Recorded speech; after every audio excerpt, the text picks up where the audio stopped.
8वां वेतन आयोग 1 जनवरी 2026 से लागू माना जा रहा है, लेकिन 1 करोड़ से भी ज्यादा केंद्र सरकार के कर्मचारी और पेंशनर्स 7वें वेतन आयोग के फ्रेमवर्क के तहत तब तक काम करते रहेंगे जब तक कि नए स्ट्रक्चर को मंजूरी नहीं दी जाती और नोटिफाई नहीं किया जा सकता।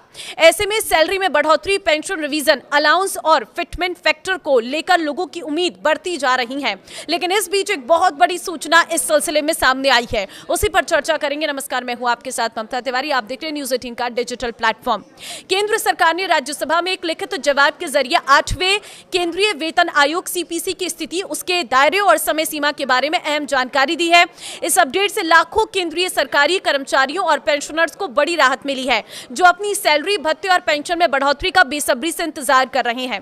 8वां वेतन आयोग 1 करोड़ से अधिक केंद्रीय सरकारी कर्मचारियों और पेंशनर्स के लिए बहुत मायने रखता है, क्योंकि ये उनकी आय, रिटायरमेंट के बाद की सुरक्षा और खर्च करने की क्षमता को सीधे तौर पर प्रभावित करता है। कई सांसदों की ओर से पूछे गए एक सवाल के जवाब में वित्त मंत्रालय के राज्य मंत्री पंकज चौधरी ने 8वें वेतन आयोग के कामकाज में अब तक हुई प्रगति के बारे में बताया। उन्होंने संसद को सूचित किया है कि सरकार ने 8वें केंद्रीय वेतन आयोग के गठन के लिए 3 नवंबर 2025 को एक संकल्प अधिसूचित किया गया है। इस आयोग का काम है कि गठन के 18 महीने के भीतर केंद्रीय सरकारी कर्मचारियों के वेतन, भत्ते, पेंशन आदि से जुड़े विभिन्न मुद्दों पर अपनी सिफारिशें देना होगा।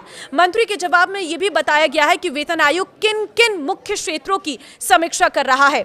इसमें वेतन ढांचे, पे स्केल्स, भत्तों, अलाउंसेस और पेंशन व्यवस्था में प्रस्तावित बदलाव शामिल है। सांसदों ने यह भी पूछा कि वेतन आयोग अपनी रिपोर्ट कब तक जमा करेगा और सरकार उसकी सिफारिशों को लागू करने के लिए क्या योजना बना रही है। हालांकि हर किसी को 8वें वेतन आयोग का फायदा नहीं मिलेगा। कुछ कैटेगरीज ऐसी भी हैं जिन्हें नए पे स्ट्रक्चर से बाहर रखा जा सकता है। ये जानते हैं किन्हें 8वें वेतन आयोग के तहत फायदा नहीं मिलने की संभावना है। किन कर्मचारियों को नहीं मिलेगा फायदा, तो प्राइवेट सेक्टर के कर्मचारी इसके दायरे में नहीं आएंगे। पे कमीशन की सिफारिशें सिर्फ सेंट्रल गवर्नमेंट के कर्मचारियों पर लागू होती है। कॉन्ट्रैक्ट पर काम करने वाले और टेम्पररी कर्मचारी जो सेंट्रल सिविल सर्विसेज नियमों के तहत नहीं आते हैं, उन्हें सीधे इसका फायदा मिलने की संभावना नहीं है। राज्य सरकार के कर्मचारियों को 8वें वेतन आयोग का फायदा नहीं मिलेगा। उन्हें फायदा तभी मिलेगा जब उनकी राज्य सरकारें 8वें कमीशन की सिफारिशों को अपनाने का फैसला करेंगी।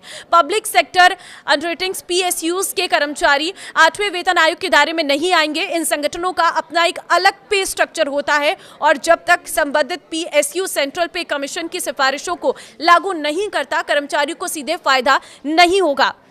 ऑटोनॉमस बॉडीज के कर्मचारियों को फायदा तभी मिलेगा जब वे सेंट्रल गवर्नमेंट के पे नियमों का पालन करेंगे। ये ध्यान रखना जरूरी है कि सेंट्रल गवर्नमेंट के पेंशनर्स को आमतौर पर पे कमीशन में बदलाव का फायदा मिलता है। हालांकि फाइनल एलिजिबिलिटी सरकारी नोटिफिकेशन के बताए गए नियमों पर निर्भर करेगी। तो क्या 31 दिसंबर 2026 तक रिटायर होने वालों को 8वें वेतन आयोग के अनुसार संशोधित पेंशन मिलेगी? अगर आपका सवाल ये है तो इसके जवाब में मंत्री ने कहा है कि पेंशन का संशोधन पूरी तरह से कानूनी नियमों के अनुसार किया जाता है। ये वेतन आयोग की सिफारिशों को स्वीकार करने के बाद जारी किए गए सामान्य आदेशों के तहत ही होता है। सरकार ने 8वें वेतन आयोग की आधिकारिक वेबसाइट भी लॉन्च कर दी है। वेबसाइट लॉन्च होने के बाद 8वें वेतन आयोग के मंत्रालयों, विभागों, केंद्रीय सरकारी कर्मचारियों और अन्य हितधारकों से राय और सुझाव मांगे हैं।